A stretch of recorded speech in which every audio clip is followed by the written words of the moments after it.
Bismillahirrahmanirrahim. Assalamualaikum warahmatullahi wabarakatuh. Alhamdulillahirabbil alamin wa bihi nasta'in wa ala umuri dunya waddin.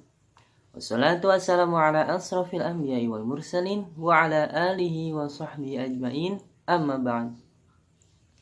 Alhamdulillah di hari ini kita bisa melanjutkan kembali pembelajaran kita, yaitu di pembelajaran tajwid melalui metode Umi. Sebelum kita melanjutkan pembelajaran, Bapak ingin tanya kabar kalian terlebih dahulu. Apa kabarnya pada pagi hari ini? Alhamdulillah, luar biasa, tetap semangat, Allahu Akbar. Ya, Alhamdulillah di hari ini Allah memberikan kesempatan kepada kita untuk bisa melaksanakan aktivitas kita sehari-hari seperti sebagaimana biasanya.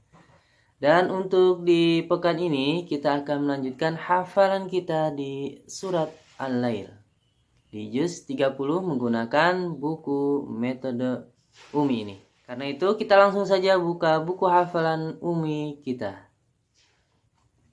Di halaman 18 di bagian paling atas kita dapat lihat di sini terdapat lanjutan daripada ayat-ayat yang terdapat di surat Al-Lail. Dan di hari ini kita akan melanjutkan hafalan kita di ayat 19, 20 sampai 21. Karena itu, sebelum kita menghafal ada yang perlu kalian perhatikan. Di ayat 19 di sini terdapat huruf ma yang dibaca panjang karena fathah bertemu alif sehingga ma-nya dibaca panjang 2 harokat. Selanjutnya di ayat ke-19 di sini ada tanwin ya. Tanwinnya di sini adalah fathah tain yang bertemu dengan huruf ain. Jadi di sini bacaannya tidak boleh dibaca dengung ya. Lalu selanjutnya di sini terdapat nun sukun yang bertemu huruf dal. Di sini harus dibaca dengung yang lama. Selanjutnya hu-nya di sini bacaan hu-nya dibaca panjang. Kenapa? Karena terdapat dhammah panjang. Lalu selanjutnya di sini terdapat di ayat ke-19 itu ada nun sukun bertemu dengan nun tasydid. Jadi nanti kita bacanya ditekan yang lama 3 harokat. Dan selanjutnya di ayat ke-19 di sini terdapat tanwin juga. Nah, berbeda dengan yang sebelumnya, tanwin yang di sini kasroh tainnya bertemu dengan huruf ta. Jadi harus kita baca dengung yang lama 3 harokat. Lalu selanjutnya ada huruf ja ya, ada huruf ja yang disukun. Jadi nanti kita baca pantul. Kita lanjut ke ayat ke-20 yang perlu kalian perhatikan. Di sini terdapat lam yang bertasydid. Huruf lam yang bertasydid harus ditekan yang lama. Lalu selanjutnya terdapat huruf ba yang bersukun. Nah, huruf ba yang bersukun ini harus kita baca pantul. Dan selanjutnya di sini di bacaan huruf ghain. Huruf ghainnya dibacanya panjang. Kenapa? Karena dia terdapat coret panjang ya.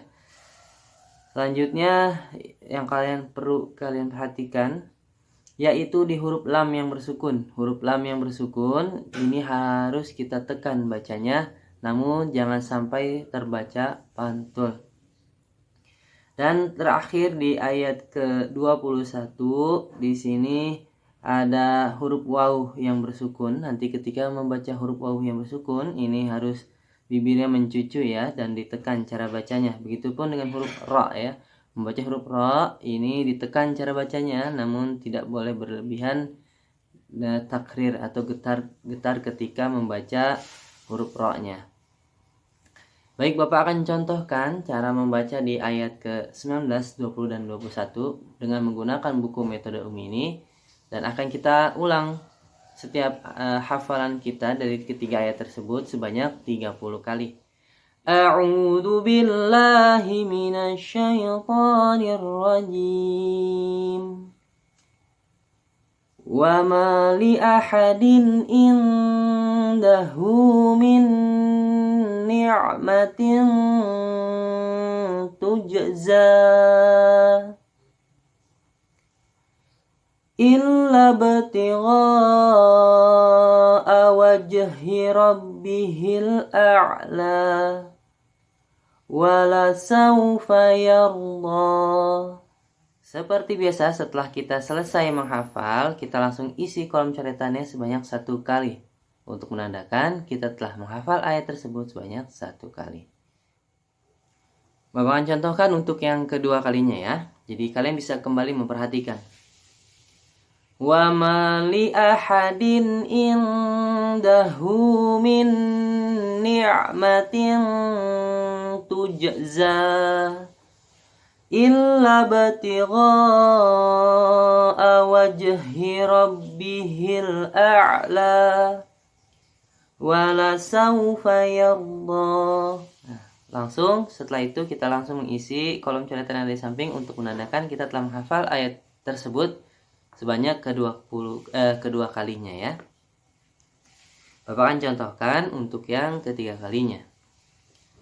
Wa ma li ahadin indahu min ni'matin tujza illa batigha'a wajhi rabbihil a'la wala sawfa yarda. Kembali kita mengisi kolom coretan untuk menandakan kita menghafal yang ketiga kalinya. Begitupun untuk seterusnya, untuk yang keempat kalinya, kelima kalinya, sampai ke 30 kalinya, kita menggunakan buku metode ini menghafalnya diulang-ulang sebanyak 30 kali. Insya Allah, dalam menggunakan metode mengulang-ulang 30 kalinya, kalian sudah paham karena kita telah praktekkan di pekan-pekan yang lalu di surat Al-Lail ya. Dan tugas di hari ini adalah hafalan wajibnya. Silahkan kalian menghafal di surat Al-Lail ayat 19 sampai ke 21. Dan dikirimkan hasil hafalannya dalam bentuk video rekaman ke grup yang telah ada.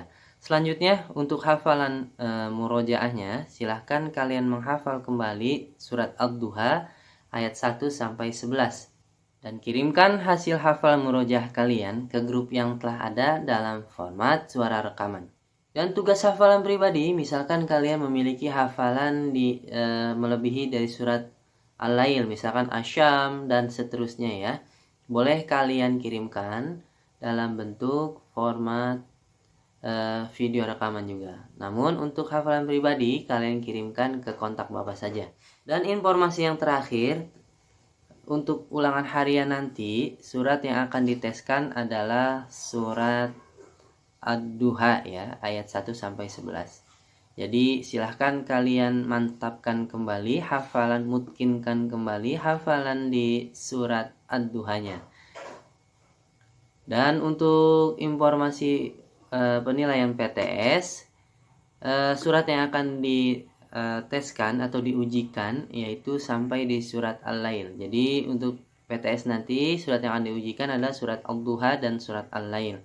Jadi silahkan kalian dapat kuatkan di surat Al-Lail ini ketika menghafalnya dengan semangatnya ditambahkan ya, karena akan termasuk ke surat yang akan diujikan di PTS nanti. Dan terkait hari dan tanggal pengetesan ulangan harian dan PTS akan diinfokan lebih lanjut. Itu saja mungkin yang dapat Bapak sampaikan. Kurang lebihnya mohon maaf. Terus semangat dalam menghafal Al-Qur'annya, meskipun pembelajaran kita masih dilaksanakan dalam suasana pembelajaran jarak jauh dan belum bisa bertatap langsung. Akhir kata, wassalamualaikum warahmatullahi wabarakatuh.